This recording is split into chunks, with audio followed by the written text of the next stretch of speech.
देखो बच्चों, कल अपने अकाउंट में सवाल नंबर 18 हल किए थे। आज अपने लास्ट सवाल वार्षिक हिसाब सवाल नंबर 19 पे जाएंगे, उसको हल करना है। जय और प्रफुल्ला समान प्रमाण में लाभानी बांटने वाले एक पेड़ी के साझेदार है। 31/3/17 के दिन सकल तलपट और समायोजन पर से वार्षिक हिसाब तैयार करना है। देखो बच्चों, पहले अपने टिक लगा लेते हैं। अंतिम स्टॉक को तो पहले भी मैंने बताया था, अलग से अपने गिनेंगे। उसके बाद पूंजी पर ब्याज, पूंजी पर टिक कर लो। आहरण पर ब्याज, आहरण पर टिक कर लो। चालू खाते की बाकी पे ब्याज, चालू खाते पर टिक करो। उसके बाद जय को मासिक वेतन देना है, वेतन पे टिक करो, क्योंकि वेतन जो दिया है उस पर टिक कर लो, क्योंकि जिसका समावेश वेतन में हो गया वो बाद में करेंगे। 1/1/17 के दिन प्रफुल्ला अतिरिक्त पूंजी के रूप में पूंजी लाई, प्रफुल्ला की पूंजी पर और एक बार टिक कर लो।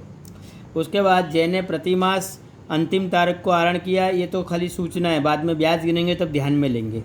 यंत्रों और फर्नीचर पे घिसाई, तो यंत्र और फर्नीचर दोनों पे टिक करो, 2 बार फर्नीचर खरीदा है। और यंत्र जो है उस पर भी टिक कर लो, यंत्र पे टिक करो। उसके बाद प्रफुल्ला निजी उपयोग के लिए माल ले गई, जिसका बिक्री बही में लेखा हो गया, तो बिक्री पे टिक करो। और बिक्री से देनदार बढ़ेंगे तो देनदारों पे टिक करो। और प्रफुल्ला माल ले गई तो आहरण पे टिक करो। उसके बाद एक देनदार दिवालिया हुआ जिसके पास से डिविडेंड मिल सकता है, तो देनदारों पे फिर एक और टिक करो। चलो बच्चों, अब अपने सवाल के समायोजन करने से पहले अपने सकल तलपट के विवरणों को लिखेंगे। अपने पूंजी, तो देखो पूंजी खाते में लिखो, परंतु यहाँ पूंजी खाता दिया नहीं है अपने को, तो यहाँ अपने पूंजी एक साथ में बता दो। स्थिर पूंजी खाता, नाम लिखो जय और प्रफुल्ला। अब जय की पूंजी लिखो 1 लाख, प्रफुल्ला की पूंजी टोटल लिख दो 1,40,000, क्योंकि 1,20,000 की पूंजी प्रफुल्ला की पहले की है और 20,000 अतिरिक्त पूंजी के रूप में लाई, तो दोनों को एक साथ में बता दो 1,40,000। उसके बाद आहरण अपने पूंजी खाते में लिखो, तारीख 1/4/16। अपन पूंजी खाता यानी चालू खाता है, पहले चालू खाते की बाकी लिख देते हैं। अपने एक काम करते हैं, चालू खाता की उधार बाजू लिखो शेष आगे लाए, और इसकी बाकी है उधार बाकी 12,000 रुपये जय की, तो जय के कॉलम में 12,000, प्रफुल्ला में डैश कर दो। उसी प्रकार उसकी जमा बाकी है, तो 1/4/16 शेष आगे लाए, प्रफुल्ला के 4,000 जमा करो।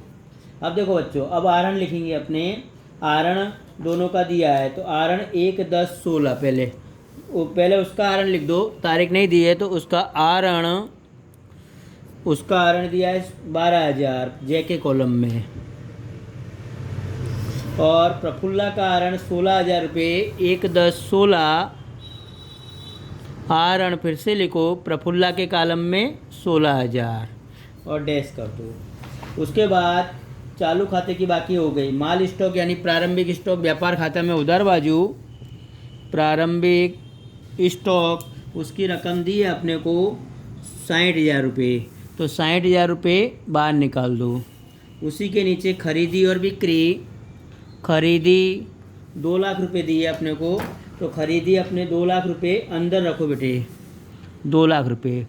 और बिक्री जमा में लिखो, बिक्री की रकम दी है 3,80,000, उसको भी अंदर रख दो 3,80,000। उसके बाद माल वापसी दी है, देखो अब खरीद वापसी और बिक्री वापसी दोनों दी है, तो खरीद वापसी यानी जमा बाकी, तो खरीद वापसी 12,000 रुपये अंदर रखो, और 12,000 घटा के रकम अंदर ही रखो 1,88,000। उसी प्रकार माइनस बिक्री वापसी, वह दी है 2,400, और बिक्री वापसी घटा के रकम अंदर ही रखो 3,77,600 रुपये।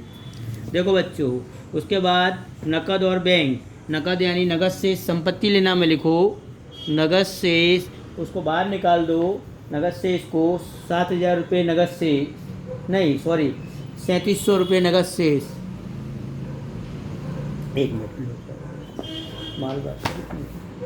देखो बच्चों, ये बिक्री अपने 3,80,000 लिखे, परंतु माल वापसी 7,000 है, तो 7,000 इसमें से घटा दो और घटाने के बाद रकम बची 3,80,000 में से 7,000 घटाओ तो 3,73,000। ये थोड़ा सुधारना पड़ेगा। उसके बाद नगद शेष की बाकी 3,700 रुपये, तो नगद शेष लिखो 3,700। उसी प्रकार बैंक ओवरड्राफ्ट यानी बैंक की जमा बाकी यानी बैंक ओवरड्राफ्ट बैंक ओडी और रकम बाहर निकाल दो 15,750 रुपये बैंक ओवरड्राफ्ट। देखो बच्चों, अब हुंडी में लेनी हुंडी दी है 18,000 और उसी के सामने लिख दो पूंजी दायित्व में देनी हुंडी की रकम 14,000 रुपये। उसके बाद यहाँ भाड़ा दिया है, भाड़ा लाभानी खाते की उधार बाजू लिखो, भाड़ा अंदर के कॉलम में लिखो, आंतरिक समायोजन है 22,000 रुपये, फिर समायोजन बाद में करेंगे। उसी प्रकार मकान अपनी संपत्ति है तो बाहर निकाल दो, मकान पर टिक नहीं है 1,20,000।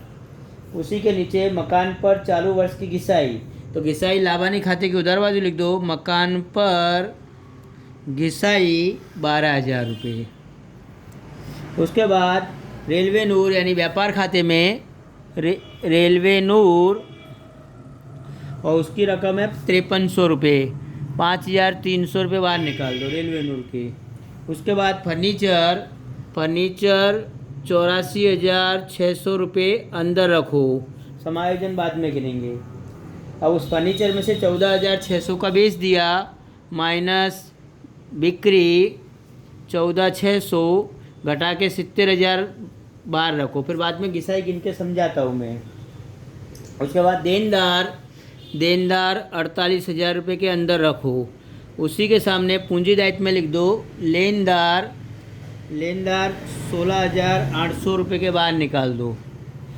उसके बाद लेनदार के बाद वेतन लाभानी में लिखो, वेतन 20,000 रुपये अंदर रखो, समायोजन है। उसके बाद बीमा प्रीमियम को भी अंदर रखो, आंतरिक समायोजन है, बीमा प्रीमियम 5,700 रुपये।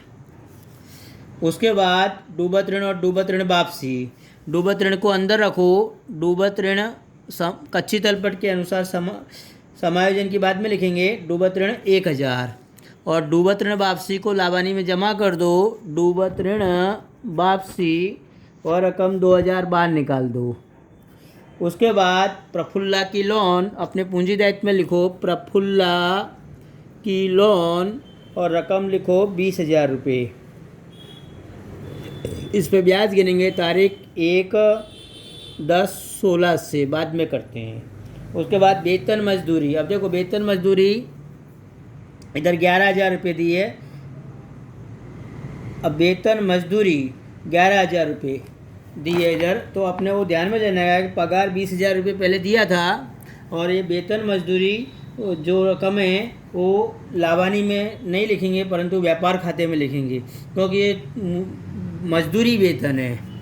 तो मजदूरी वेतन 11,000 व्यापार खाते में। उसके बाद बट्टा यानी दिया बट्टा, लाभानी में लिखो दिया बट्टा उधार बाजू 650 रुपये। उसके बाद व्यापार खर्च भी लाभानी में लिखो, व्यापार खर्च और ये रकम 1,050 बाहर निकाल दो व्यापार खर्च की। उसके बाद विज्ञापन खर्च भी लाभानी में लिखो, विज्ञापन खर्च रकम है 8,000 रुपये बाहर निकाल दो। उसके बाद यंत्र संपत्ति लेना में लिखो, यंत्र 52,000 रुपये के अंदर रखो। चलो बच्चों, देखो बच्चों, अब अपने एक एक करके समायोजन ध्यान में लेंगे। यहाँ अपने पहले आंतरिक समायोजन दिया है, फरवरी 2017 तक का भाड़ा चुकाया। देखो बच्चों, अब यहाँ भाड़ा 22,000 रुपये, हिसाब बना रहे 31/3/17, भाड़ा चुकाया 28/2/17 यानी फरवरी मास का, तो एक मास का चुकाना बाकी, तो 11 मास का 22,000, तो एक मास का वेतन 2,000 इसमें जोड़ दो, प्लस चुकाना बाकी भाड़ा 2,000 जोड़ के बाहर निकालो 24,000 और दूसरी असर पूंजी दायित्व में लिखो, चुकाना बाकी भाड़ा 2,000 रुपये। ये अपने बाहर निकाल देंगे, चुकाना बाकी भाड़ा 2,000 रुपये को। उसके बाद अब अपने भाड़ा के बाद दूसरा समायोजन है फर्नीचर की बिक्री। अब देखो फर्नीचर 84,600 का है, उसमें अपने से 14,600 का फर्नीचर बेच दिए। अब देखो बच्चों इधर मैं गणना करके बताता हूँ। 84,600 का फर्नीचर को दो भागों में बांट देते हैं, एक 70,000 का फर्नीचर, दूसरा 14,600 का फर्नीचर। 70,000 के फर्नीचर पर 5% से घिसाई 3500 रुपये होगी। 70,000 गुणे 5/100। उसी प्रकार 14,600 का फर्नीचर अपने ने 1/10/16 को बेचा, तो 1/4/16 से 1/10/16 तक फर्नीचर अपने पास 6 महीने रहा, तो उस पर अपने 6 महीने की घिसाई निकालेंगे तो वह घिसाई आएगी 365 रुपये। तो 3500 प्लस 365 यानी 3865 रुपये टोटल घिसाई गिनेंगे फर्नीचर पे। तो फर्नीचर में से माइनस घिसाई 3865 रुपये घटा के 66,135 बाहर निकाल दो। और लाभानी खाते की उधार बाजू बताओ। फर्नीचर पर घिसाई 3865 रुपये। फिर से एक बार समझना तो समझ लो बच्चों। देखो 84,600 का कुल फर्नीचर, उसमें से 70,000 का फर्नीचर बेचने के बाद बचा और 14,600 का फर्नीचर अपने 6 महीने बाद बेचे, तो 6 महीने तक अपने पास फर्नीचर रहा, उसकी घिसाई गिनेंगे। तो उसकी घिसाई 14,600 गुणे 5 गुणे 6/12 मल्टीप्लाई बाय 100, यानी वो घिसाई अपने 365 रुपये आई। और जो फर्नीचर अपने पास प्रारंभ से था 70,000 का, उस पर 5% से 3500, यानी टोटल घिसाई 3865 रुपये गिनेंगे। अब बीमा प्रीमियम देखो, बीमा प्रीमियम 30/6/17 को पूरा हुआ, जबकि अपने हिसाब बना रहे 31/3/17 को, यानी 3 महीने का एडवांस चुका दिया, तो 12 महीने का 3600 रुपये दिया है, तो 3 महीने का 900 रुपये बीमा प्रीमियम में से अपने घटाएंगे। तो हम लिख दो माइनस अग्रिम चुकाया बीमा प्रीमियम 900 रुपये, और घटाने के बाद ये रकम बाहर आएगी 4800 रुपये। और दूसरी असर लाभानी संपत्ति लेना हम लिख दो अग्रिम चुकाया बीमा, और रकम लिख दो 900 रुपये। अब अपने बच्चों देखो यंत्र पे घिसाई गिननी है। अब यंत्र यहाँ जो दिया है उस पर घिसाई कितनी गिननी है, वो परसेंट दिए यंत्र पर, यंत्रों पर घिसाई का दर 9% दिया है। अब 9% के अनुसार अपने घिसाई गिनेंगे। देखो बच्चों यहाँ टोटल यंत्र अपने को दिए 40,000 के प्रारंभ के और 12,000 के बाद में। अब 40,000 पर 9% से घिसाई 9/12, तो 9 चौक 3600 रुपये घिसाई आई गुणे 100 बराबर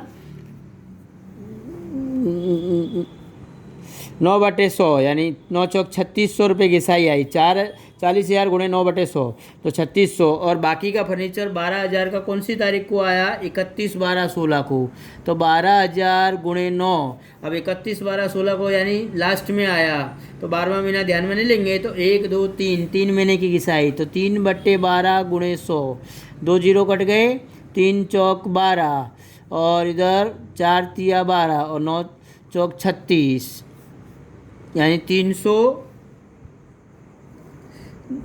9 तिया 27। फिर से एक बार बच्चों देख लो, 12,000 पर 9% से घिसाई और 3 महीने की, तो 3/12 गुणे 100, 2 जीरो कट गए और इधर 90, 9 तिया 27, 270 रुपये घिसाई आई, तो 270 3600 में जोड़ दो, कुल घिसाई आई 3870 रुपये। तो 3870 रुपये यहाँ अपने घटाएंगे, माइनस घिसाई यंत्र में से 3870 रुपये, और घटा के बाहर निकाल दो 48,130। और लाभानी में उधार बाजू बता दो, यंत्र पर घिसाई 3870 रुपये। अब बच्चों देखो आगे, अब समायोजन नंबर 1 दिया है कि अंतिम स्टॉक की वही कीमत 60,000, जिसमें 10% माल की बाजार कीमत 20% कम है, 20% माल की बाजार कीमत 10% कम है, जबकि बाकी के माल की कीमत 25% गिनी गई है, कम गिनी गई है। अब देखो बच्चों टोटल माल यहाँ 60,000 का है। अब 60,000 के 3 डिपार्टमेंट बना देते हैं अपने, एक तो 10% माल की बाज़ार कीमत 20% कम है, तो 10% माल हुआ 6,000, उसके 20% 1,200 रुपये कम करेंगे तो इसकी कीमत आई 4,800 रुपये। जबकि 20% माल की बाज़ार कीमत 10% कम है, तो 20% माल 60,000 के कितना हुआ 12,000, उसकी कीमत 10% यानी 1,200 कम हुई, तो उसकी कीमत आई 10,800। और बाकी के माल की कीमत 75% है क्योंकि 25% कम है, तो 42,000 गुणे 75/100 कर दो, अथवा 42,000 गुणे 25/100 करके कम करके भी निकाल सकते हैं। यहाँ 0 0, तो यहाँ अपने 420 गुणे 75, तो 0 75 दूनी 0 के 0, 75 दूनी 150 हासिल 15, 75 चौक 300, 315, 31,500। अब 31,500 10,800 सब मिलाकर यहाँ टोटल रकम आएगी, तीनों रकम 47,100 रुपये। तो अंतिम स्टॉक की कीमत आ गई 47,100 रुपये। फिर से देखो बच्चों, कुल अंतिम स्टॉक 60,000 का, उसके 10% 6,000, उसकी कीमत 20% कम, तो 6,000 के 20% 1,200 कम, तो 4,800 रुपये बचेंगे। दूसरा स्टॉक 20% है, उसके 12,000, उसकी कीमत 10% कम, तो 10% घटा दो तो 10,800। और बाकी का स्टॉक कितना बचा बेटे 42,000 का। अब 42,000 का क्यों बचा, क्योंकि 6,000 और 12,000 घटाने पर 18,000 कम करने पर 42,000, और 42,000 के 75% कीमत 31,500, टोटल हुई 47,100 रुपये। अंतिम स्टॉक बता दो व्यापार खाते की जमा बाजू, अंतिम स्टॉक 47,100 रुपये। संपत्ति लेना में अंतिम स्टॉक 47,100 रुपये। चलो बच्चों, अब देखो दूसरा समायोजन, पूंजी पे 10% ब्याज गिनना है, परंतु ध्यान देना है पूंजी प्रफुल्ला की 20,000 की अलग पूंजी है। अब देखो पूंजी पे ब्याज वितरण खाते में लिखता हूँ मैं, पूंजी पर ब्याज जय और प्रफुल्ला। अब जय की पूंजी कितनी थी 1 लाख की, और 1 लाख पर अपने ब्याज गिनेंगे 10% से तो 10,000 रुपये। और प्रफुल्ला की पूंजी 1,40,000 है, परंतु 1,20,000 शुरू की पूंजी है और 20,000 की अलग पूंजी लाई थी प्रफुल्ला, तो 1,20,000 पे 12,000 रुपये ब्याज हुआ। और जो 20,000 की पूंजी लाई थी प्रफुल्ला, तो 20,000 पर 10% से कौन सी तारीख को लाई थी प्रफुल्ला, तो प्रफुल्ला पूंजी लाई थी 31/12/16 को, तो 3 महीने का ब्याज निकालेंगे, तो 20,000 गुणे 10 गुणे 3/12 गुणे 100, 0 0 कट गए। अब यहाँ 3 चौक 12, 5 चौक 20, यानी 500 रुपये, और 500 और 12,000 यानी 12,500 रुपये ब्याज आया। तो यहाँ लिखेंगे 22,500, और चालू खाते में जमा कर दो 31/3/17, पूंजी पर ब्याज 10,000 रुपये जय का और 12,500 प्रफुल्ला के।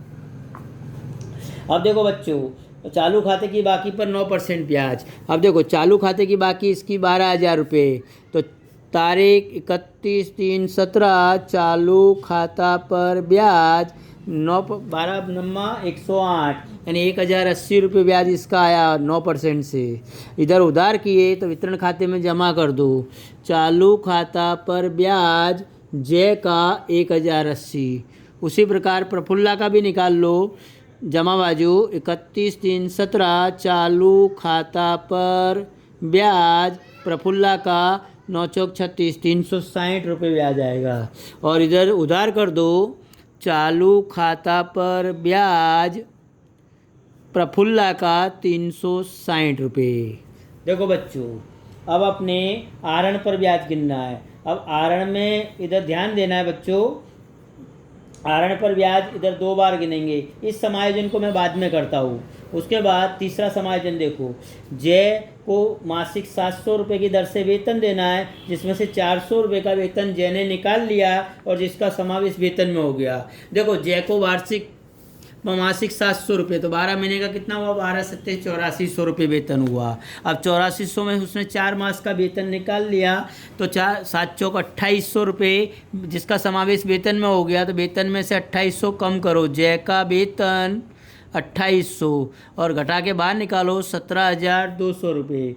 अब इसको लाभानी वितरण खाते में उधार बाजू बताओ, 2800 रुपये को जय का वेतन 2800 रुपये। देखो बच्चों, अब टोटल वेतन हुआ जय का 12/7/8400, उसमें से 2800 रुपये वेतन उसने निकाल लिया। अब बाकी कितने बचे? 5600। तो 5600 वेतन और चुका दो, तो चुकाना बाकी वेतन 5600 और जोड़ के 8400 यहाँ अपने बाहर निकालेंगे। और ये 5600 की दूसरी असर चालू खाते में जमा करो बच्चों, 4 असर होगी इसकी। तो वेतन और जय के कॉलम में लिखो 5600 रुपये चालू खाते में जमा बाजू। फिर से एक बार बच्चों, यहाँ अपने जय को मासिक 700 रुपये वेतन देना है, तो 12/7/8400, परंतु सूचना ऐसी दी है कि जय ने 4 मास का वेतन निकाल लिया और उस वेतन का समावेश वेतन में हो गया जय के वेतन का। तो 4 मास का 4/7 को 2800 यहाँ घटाओ और दूसरी असर वितरण खाते में बताओ। अब बाकी बचा 5600 और जोड़ दो उसमें, तो 8400 बाहर निकालेंगे और 5600 की दूसरी असर चालू खाते में जमा बाजू देंगे। देखो बच्चों, अगला समायोजन। 1/1/17 के दिन प्रफुल्ला अतिरिक्त पूंजी के रूप में पूंजी लाई थी, वो तो अपने ने लिख दी, इधर ब्याज भी गिन लिया।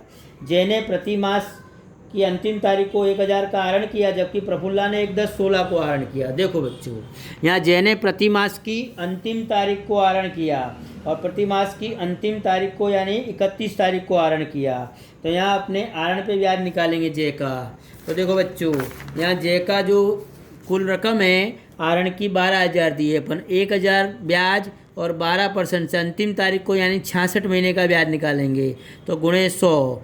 तो यहाँ ब्याज का दर कितना दिया है आहरण पे बच्चों? 12%। तो 12% के हिसाब से ब्याज निकालेंगे। यहाँ 12 से 12 कट गए और 2 कट गए, तो इसका ब्याज टोटल आया यहाँ अपने 660 रुपये। तो इस पर लिख दो 660 रुपये ब्याज। देखो बच्चों, अब यहाँ अपने एक और ध्यान देना है। मैंने कहा था ऊपर एक समायोजन पे आहरण पे ब्याज बाद में गिनेंगे। यहाँ एक सूचना दी है, 7वां समायोजन पहले करते हैं अपने। देखो यहाँ क्या प्रफुल्ला 1/12/16 के दिन निजी उपयोग के लिए 2000 का माल ले गई, जिसका समावेश बिक्री बही में हो गया। अब प्रफुल्ला निजी उपयोग के लिए 2000 का माल ले गई, तो यहाँ लिखो आहरण में गया माल 2000 रुपया लिख दो और तारीख लिखो 1/12/16 को 2000। प्रफुल्ला के कॉलम में 2000 लिखो, 2000 का माल है। और आहरण में गया माल अपने खरीदी में से कम करते बच्चों, तो खरीदी में से कम कर दो, माइनस आहरण में गया माल 2000 घटा के 1,86,000 रुपये बाहर निकाल दो। इधर 1,86,000 बाहर निकाल दिए। अब बच्चों देखो, जिसका समावेश बिक्री में हो गया, तो बिक्री में से 2400 कम करो, माइनस आहरण में गया माल, आहरण में गया माल 2400 घटा के ये रकम बाहर निकाल दो, 3,70,600 रुपये। और बिक्री में से देनदार में कमी होगी, तो देनदारों में से कम करेंगे बच्चों। यहाँ लिख दो, भूल से लिखा 2400 घटा के और ये रकम अंदर रखो 45,600 रुपये। देखो बच्चों, इसकी 4 असर हुई। एक तो आहरण के रूप में, एक आहरण में गया माल खरीदी में से कम, एक बिक्री में से कम और एक देनदारों में से कम। अब बच्चों देखो, अब आहरण पे ब्याज अपने गिन रहे, तो देखो बच्चों, यहाँ अपने आहरण पे ब्याज गिन रहे थे। अब आहरण पे ब्याज 660 रुपये जय के आहरण पे आया। अब प्रफुल्ला ने जो आहरण किया उस पर अब 1/10/16 को आहरण किया प्रफुल्ला ने, और प्रफुल्ला का टोटल आहरण है यहाँ पहले 16,000। तो 16,000 पे पहले ब्याज निकालेंगे, तो 16,000 गुणे 12% बटे 100। तो यहाँ अपने 1000 देखो बच्चों, 16,000 का आहरण किया प्रफुल्ला ने, 12% से 6 महीने का ब्याज निकालेंगे, 6/12 गुणे 100, तो 960 रुपये ब्याज आया। परंतु प्रफुल्ला ने 2000 का आहरण और किया, तो उस पर भी ब्याज निकालना पड़ेगा और 2000 रुपये 3 मास का ब्याज निकालेंगे। तो यहाँ अपने 4 मास का निकालेंगे, क्योंकि उसने 2000 का आहरण 1/12 को किया है, 4 मास का ब्याज। तो 12 से 12 कट गए, 2 जीरो कट गए, तो 20 चौक 80 रुपये और जोड़ेंगे। टोटल ब्याज आया इसका 1040 और उसका आया 660। अब इधर जमा कर दो आहरण पर ब्याज। एक तो चालू खाते में उधार करो, 31/3/17 आहरण पर ब्याज इसका 960 और उसका 1040 और वितरण खाते में जमा कर दूँ दोनों का। आहरण पर ब्याज 960 और 1040। देखो बच्चों, यहाँ आहरण पे ब्याज 660 रुपये था इसका, उसका भी 660 और 1080 रुपये। टोटल आहरण पे ब्याज 1040 रुपये। 1700 रुपये बाहर निकाल दो और यहाँ भी 1040 करके 1700 बाहर निकाल दो। देखो बच्चों, अब बाकी का सवाल अपने बाद में करेंगे क्योंकि ज़्यादा बड़ा सवाल है इसलिए।